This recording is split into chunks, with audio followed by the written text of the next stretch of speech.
Alright folks, it's the WC back with a classic video. Y'all already know what it is. The 2024 NBA Draft Review, the first 10 picks. In this video, I will go over the top 10 picks of the NBA Draft 2024.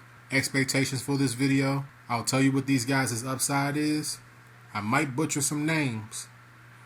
I'll tell you what their games kind of compare to from the tape that I watched them, how they compare to like players in the NBA, current and in the past, and I'll tell you about how they fit with their team and their immediate impact. Let's try to aim for like maybe 5 likes on this video. Let's get to 5 for me. Give me 5 likes on this video. This is a classic video. There's not too many people on YouTube that can do this better than me. I'm just going to let you know right now.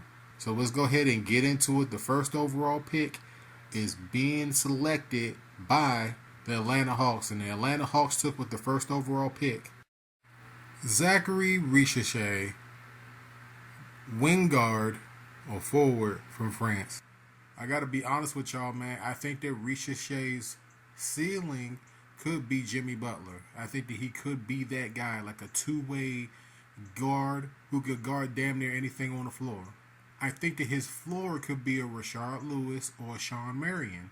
Like Shawn Marion was known for his three-pointers, but he was able to be a good defensive player when he was there with the Suns back in the day. As far as how he fits with the Hawks, the Hawks got to make a decision on Trae Young and DeJounte Murray. They got to make some type of decision. They could have went big man here, but they didn't. The Hawks war room, they were just celebrating like I know that he's very athletic, but the Hawks needed a big man. There's plenty of big men in this draft, and I guess they just took the top guy on the board, which is Risacher. With the second overall pick, my Washington Wizards, yes, I'm a biased person. My Washington Wizards arguably took one of the best players in the draft, and Alex Sarr, center, Francais. I might say Rudy Gobert. I see that in his game. I could say Miles Turner, probably a lot less polished than Miles Turner.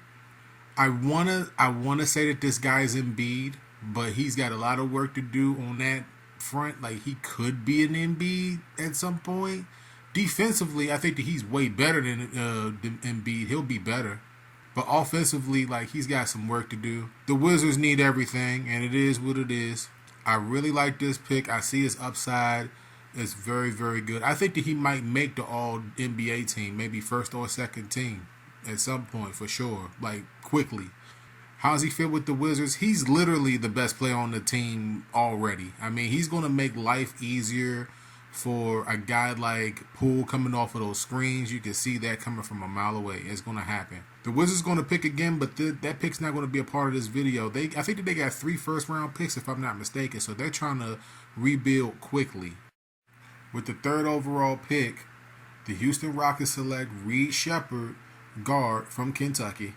I'm going to be real with y'all, man. Like, I think that Reed Sheppard is a very, very, very, very, very good pick for Houston. And the reason why is because Houston has a lot of good young talent there in Houston. Like, they could be really relevant very quickly. And Reed Sheppard is a high IQ player. He doesn't do too much. He doesn't do too little. But he does what's necessary to make sure that the team is heading and treading in the right direction. He's very efficient from 3, very efficient from inside the arc, and I think that he could be John Stockton, bro. I think that his upside is John Stockton, and I think that his floor could possibly be like a Chris Paul. I think that he's going to be a really good player. I really do. I think that he's a really good player, a really good pick for Houston. With the 5th overall pick, the Detroit Pistons selected Ron Holland II, guard from League Ignite. Want to make sure I got it right because this dude could have went to damn near anywhere in the country as far as I'm concerned. Ron Holland's game is a little tricky though. It's like I can't say that he's 3-and-D. That's not really his style. He's more of an aggressive defender and a slasher to the basket. Stuff that I watched on him, he's not necessarily, an inside defender. He's more so of an inside out defender. Like he'll definitely try to rim protect and cut off those baseline cuts, but he's not necessarily. He's more so of what is it called? Inside the arc defender. That's what I would say. Detroit need everything, so he'll just fit right into that. So I don't really have a problem with him being selected by Detroit. I think he might be a sleeper in this draft for sure. Who do I compare him to? It's tough to say because there's not too many, inside out defenders that's in the NBA. Like more of an inside or in between defender that is able to kind of guard anything that's like in the key and above, or anything that's baseline. He's basically a little bit different. I had to make sure I spent a little bit of extra time explaining Ron Holland to people. With the 6th overall pick, the Charlotte Hornets select Tidjane Salaun, forward from Francais. Man, the Frenchman putting it down tonight, man. It is what it is. I think they said that he was the youngest one. They said that he was like right around 18, 17. Damn near straight from up out of high school coming out. This guy is the makings of a stretch big, man. We talking about a stretch big. And we know how Charlotte likes those stretch bigs now. They definitely need just about everything over there to put over there with LaMelo. LaMelo looking pretty lonely, him and Brandon Miller. They took Brandon Miller high last year. I see versatility with him. Got a lot more work to do, man. Got a lot of work. But I see this as an upside pick because of the fact that he's so young, didn't go through college or none of that stuff. This is a wait and see pick, but I do like this pick for the Charlotte Hornets at number 6. With the 7th overall pick, the Portland Trailblazers select Donovan Clingan, center from UConn. I think that the guy has massive upside. Now, for the people that are wondering, I can't say that he's Jokic. He's not Jokic from the standpoint of shooting. But when it comes to defense, I think that he can be better than Jokic. I think that he is better than Jokic eventually. I think that he's more of a traditional back-to-the-basket big. Baby hooks, putbacks, alley-oops. But defensively, that's what the Trailblazers need there, man. Blazers need everything at the Dame Lillard left. They need everything. I'm not going to say that he's like a Bill Walton type. I mean, yeah, maybe. But he's got to hit them 3 throws like ESPN said. I do agree with that because he missed some bunnies there at UConn. Back-to-back national championship. I like the pick. I really do for Portland. With the 8th overall pick, the Spurs selected Rob Dillingham, guard from Kentucky, but he's being traded to Minnesota for whatever. I don't know. I know he's being traded though, so I can't tell you how he's going to fit with San Antonio. He was just selected by them. I think he'll work well with Anthony Edwards. Anthony Edwards needs somebody that he could play off. Like Mike Conley's getting a little bit older. The guy can score like crazy, man. Crossovers, pull-up jumpers. Dillingham has it all, almost.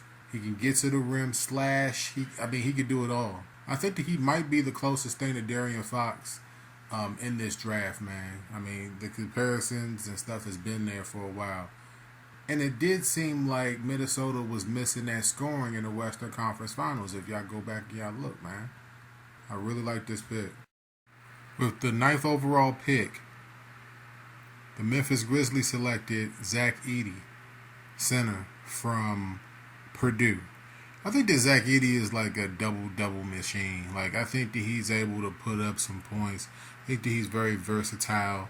I think in the pick and roll game, he should be fine. I think that he's probably one of the most ready-made centers in the draft. This draft right here is a very sneaky draft because there's a couple of guys here that could really turn into or evolve into big-time players and all-stars, man. I mean, I'm telling you right now. This is the perfect guy to match up with a guy like John Morant to get him going back in the right direction. I think that Memphis can reload really, really quick with Triple J and Morant, and I think that Edey could slide right into that starting lineup easy. I think that he's an easy plug in there. With the 10th overall pick, the Utah Jazz selected Cody Williams. I would say a power forward from Utah. The problem here with Cody Williams is that, he's a freshman. So I'm a little surprised that he went over a few guys that's in this draft. I'm going to be real with you. This early in the top 10. But the guy does have potential. I think that he could be a really good space the floor type of guard, man. Like people could, I think he's more of a combo guard where he can hit his shots and force the defense to be honest, stretching the floor. The guy like there's not really a lot of tape out there on Cody Williams, man, because he was hurt and when I was watching the Colorado games, I didn't really notice too much of him. But this is definitely an upside pick for the Utah Jazz at number 10. And that was the 2024 NBA Draft Top 10 Picks traditional video. I love doing these videos, man. Was I wrong about any of the prospects in the top 10? Let me know how you feel down below in the comments. I love you guys. Make sure y'all try to get this video to about 3-4 likes. I did a lot of editing. I shot this from off of a phone. Let me know how you guys feel. The rest of the first round is going to be going on. Whether there's some guys in the first round that you guys thought I probably should have covered, or maybe sleepers later in the first round. Let me know how you guys feel about that down below. And until next time, folks, peace out. Also, I want to apologize if you heard any noises or anything in the background. I can't help that. Like, these walls are hollow. I love y'all, man. Try to get this video to about 10 likes. I know I asked for 5. Let me get 10. Let me get 10 likes on this video. Classic video. Classic.